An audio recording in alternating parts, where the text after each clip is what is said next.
Ada sebuah fakta tentang influence yang merupakan definisi daripada sebuah kepemimpinan. Kalau Anda lupa, kepemimpinan definisi yang terbaik adalah sebuah pengaruh.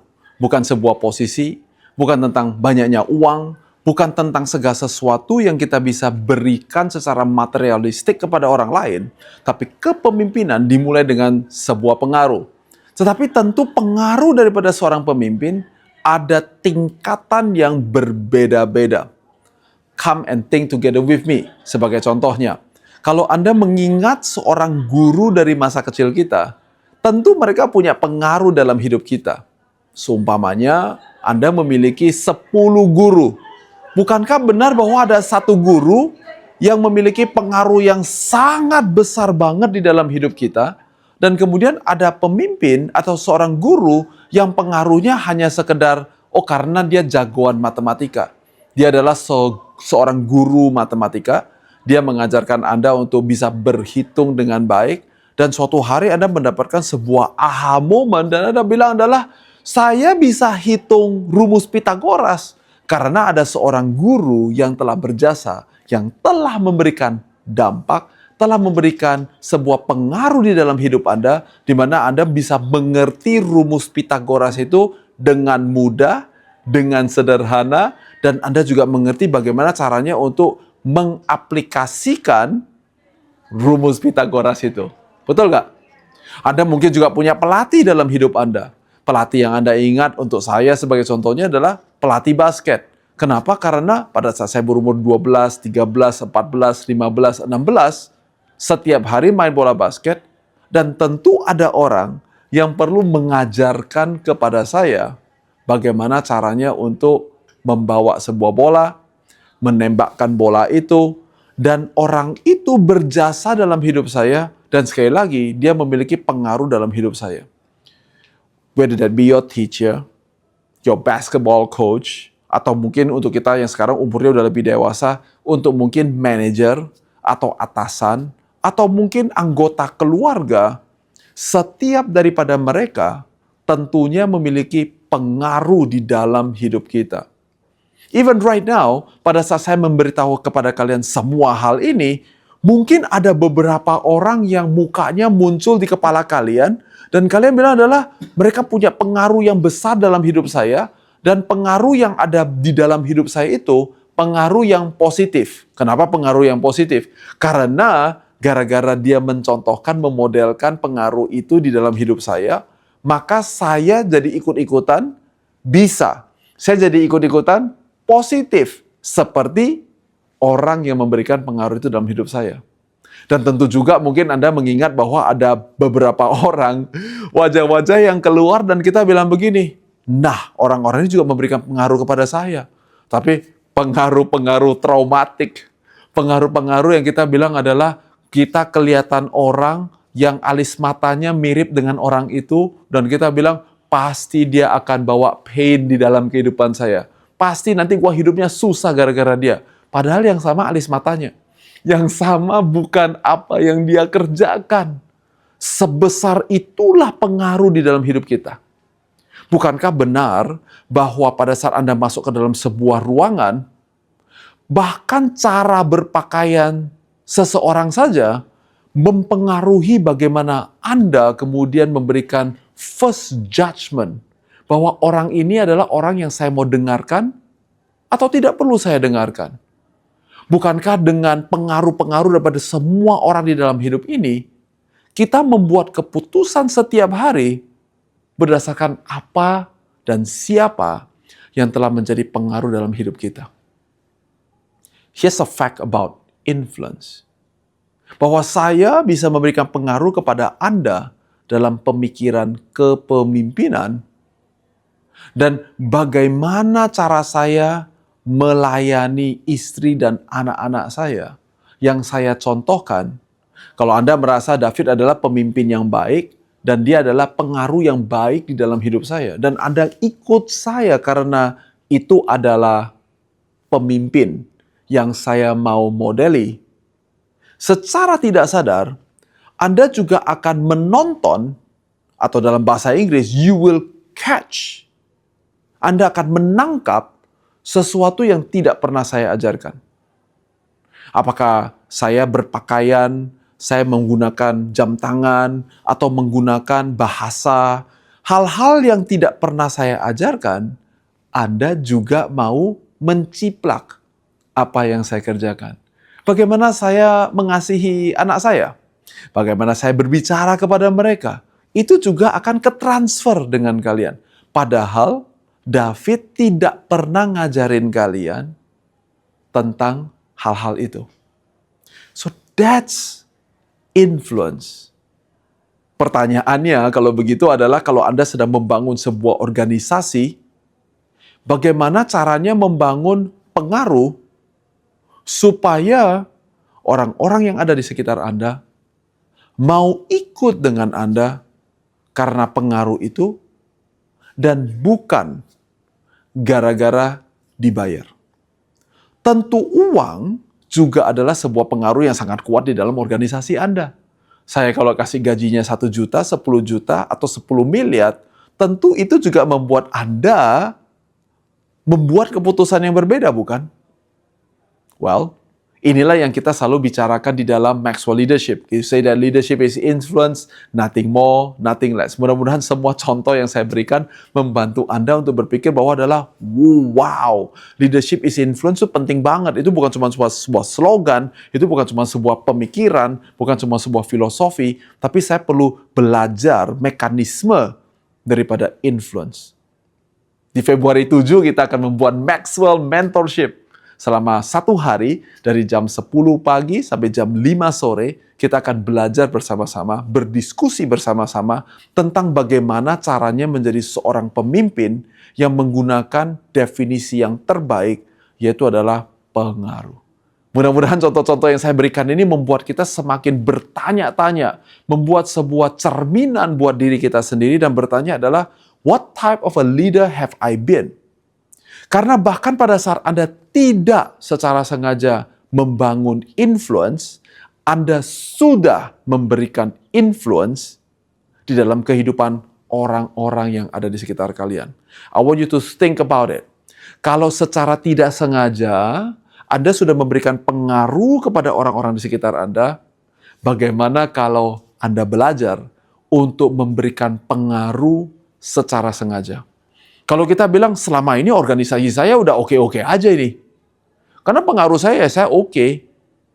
Ngantor jam 9 pagi, orang saya datangnya jam 8 pagi kok. Oke, now. That's a great influence by the way. Karena saya banyak bertemu dengan pemimpin yang minta orang datang jam 9, dia datangnya jam 12. Anda contohinnya datang jam 12 siang. Minta orang datang jam 9 pagi. Yang dicontohin tidak sesuai dengan yang diperintahin. Oleh karena itu, susah untuk membangun budaya on time kalau Anda sebagai pemimpinnya sendiri tidak on time. I hope this is useful for you. Tapi do you know bahwa budaya yang seperti itu, pencontohan yang kita lakukan itu, tidak cukup hanya cerita tentang datang on time. Tidak cukup hanya sekedar bahwa saya orang yang kerja keras. If you're gonna be a leader, seperti di video yang sebelumnya, saya sampaikan bahwa adalah harus ada sebuah goal, ada sebuah objektif. Kita memimpin untuk dibawa kemana? Bukan saya bisa, karena saya bisa berjualan, mengatur kalender saya pribadi. Semua yang saya bisa itu menjadikan saya sebagai seorang top performer. Tapi performance kita tidak semerta-merta menjadikan saya seorang pemimpin yang baik. Saya harus belajar menjadi pemimpin yang baik. Dan karena itu, kita perlu belajar untuk memberikan influence. I hope you are ready. Karena kalau kita sudah mengerti hal ini, berarti influence itu hanya di video yang singkat ini ada 2 hal yang perlu diperhatikan. Yang pertama adalah influence yang bisa diajarkan. Dan yang kedua adalah influence yang bisa ditangkap. Influence yang bisa diajarkan tentu adalah cuma sekedar datang jam 9 ya. Saya datangnya jam berapa? Jam 8. Wah, berarti saya bisa ajarkan. Saya bilangnya jam 9, kalau datang jam 8, kita bilang marknya adalah 120% tuh effortnya sebagai contohnya. Kalau kita ajarkan itu secara terus-menerus, dan kita contohkan itu secara terus-menerus, maka pengaruh Anda akan membuat satu kantoran Anda semuanya datang on time nggak? Tentu datang on time. Itu adalah influence yang bisa diajarkan. Pada saat saya berinvestasi di dalam banyak perusahaan-perusahaan saya, secara otomatis banyak anak-anak muda. Dan anak-anak muda yang saya investasikan banyak yang masih jomblo. Sehingga kalau saya lagi visit kantor mereka, saya secara sengaja memberikan influence dan saya bertanya adalah, how is your love life? Ini adalah anak-anak yang umur masih 20-an, CEO-nya juga pada saat masih 20-an, dan saya tanya, how is your love life? CEO saya benar-benar ngomongnya begini, Fit, saya punya investor gitu banyak. Investor kalau ketemu saya, nanyanya adalah penjualannya bagaimana. Investor kalau nanyanya apa? Apakah kita profit atau tidak? Investor kalau ketemu nanya apa? Ini dananya bisa dipakai berapa bulan lagi? Kalau lu Fit, pertanyaan pertamanya selalu adalah, how is your love life? Dan dia nanya ke saya, dia bilang adalah, kenapa? Kalau influence Anda bisa diajarkan, Anda pasti bisa menjelaskan dengan poin 1, 2, 3 kenapa itu penting. Dan saya katakan sama dia, saya bilang adalah, bro, oleh karena Anda umurnya 20-an, Anda adalah CEO-nya, Anda masih jomblo. Kalau seumpamanya Anda setiap hari pulangnya adalah jam 5 pagi, masuk kantornya jam 8 pagi, mana ada anak buah yang berani pulangnya jam 12:30 malam. Karena big boss pulangnya jam berapa? Jam 5 pagi. Maka kalau Anda tidak mengizinkan diri Anda untuk punya kehidupan sosial dan kehidupan romantis, here's what will happen. Maka semua orang di kantor, 20 tahun sekarang jadi 40 tahun, kita jadi jomblo tua semuanya. Atau pada saat dia jatuh cinta dengan seseorang, dia akan jadi orang pertama yang meninggalkan Anda. Bukankah itu sebuah kerugian? Si influence yang bisa diajarkan berarti ada ajarannya dan ada bullet point-nya 1, 2, 3, 4 apa yang sedang terjadi. Saya kasih tahu nomor 2. Alasan kenapa saya di umur 20-an sudah menikah, saya bilang gampang. Karena istri saya dan saya, bro, sudah melewati 3 kali bangkrut. Dalam 3 kali bangkrut, kita sudah pernah merasakan susahnya, pedihnya kehidupan. Dan toh kita masih sama-sama dan kita masih membangun kehidupan bersama-sama.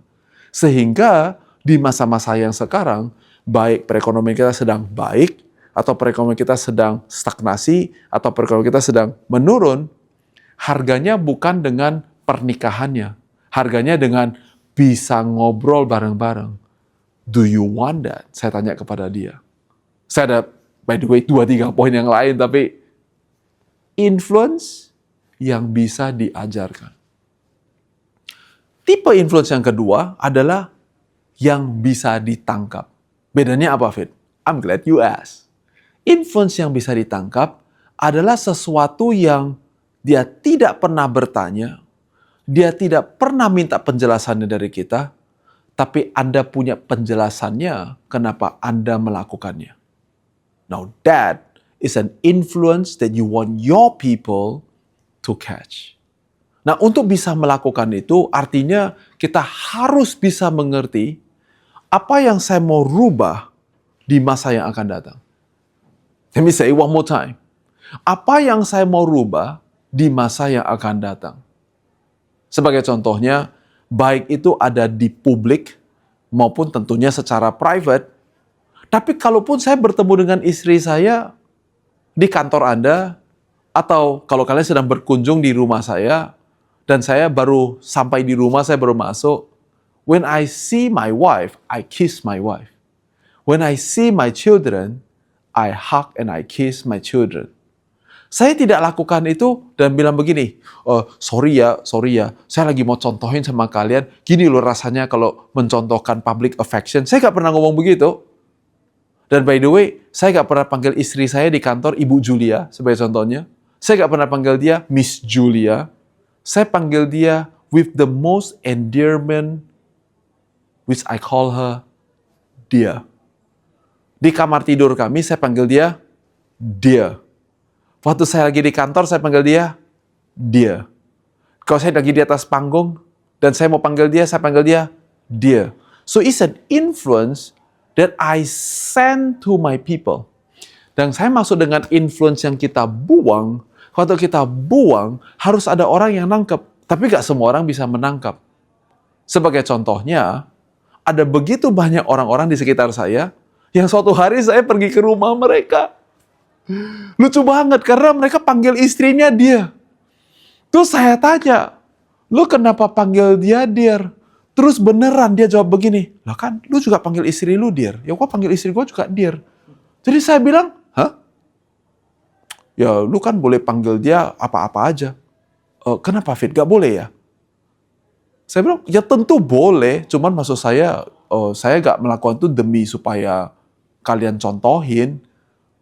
Not one, not two, not three. There are tens and maybe 100 of them yang bilang adalah, we like it. We like it bahwa Anda adalah seorang pemimpin yang gak pernah menyembunyikan bahwa you are a married person.